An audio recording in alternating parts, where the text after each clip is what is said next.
Marielle. It is now time for our weekly political segment, Texas Face Off. Joining me this morning is Tara Pohlmeyer with Progress Texas and Matt Makoviak, chairman of the Travis County Republican Party. Good morning. Thank you both for being here today. Morning. So, one of the things we're seeing right now, I think the big talker is what's going on with this whistleblower report. We ran a package for you guys, our viewers, earlier in the newscast, kind of discussing the background of what's happening. Matt, we'll start with you. What are your overall thoughts on these conflicting reports coming from the president versus, the actual whistleblower, and then the president's conflicting comments? Well, I think, facts matter here, and we don't have very many facts, if any. There's reportedly a whistleblower report. The director of national intelligence, the person who runs the agency that the whistleblower works at, has said that it doesn't need to be turned over to Congress because there's not a nexus to national security that's required. So there's going to be a legal battle over this whistleblower report, and obviously Congress is chomping at the bit. They very much want to impeach this president. There's no doubt about that. They failed on the Russia stuff. That was not going to happen. Speaker Pelosi didn't want to let it happen. She knew it was bad politics. That's why it's gone nowhere. And so now they're looking for the next reason to try to impeach Trump. And so that's what this is about.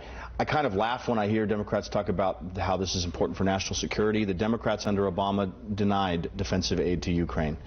In this case, it appears Trump may have delayed it for 1 week, and he did it because he wanted to talk to the Ukrainian president about corruption in his own country.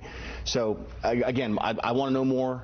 We'll see where it goes from here, but I don't know that there's much here, and why Democrats are marching towards impeachment again without even having any facts is pretty startling. Tara, are there facts? Are the Democrats just marching for no reason? I think there are absolutely facts in this case. When it comes down to this pattern from Donald Trump, a pattern of collusion, a pattern of un-American tactics and actions, when it comes to a pattern of betraying our country as a whole, there's a lot at stake here. And so I want to see Republicans and Democrats take a look at these facts. I think we need the facts, and that's why we need to begin impeachment proceedings so that we're able to get those facts and begin this process.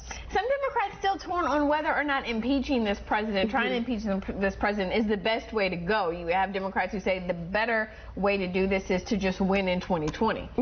I think that maybe sets a dangerous precedent when it comes to saying that this isn't an impeachable offense. When it comes down to, again, our national security, like Matt recommended, but also when it comes to our Texas lawmakers taking a stand and not just siding for Trump, with Trump for no reason, but really taking a stand for Texans, taking a stand for justice.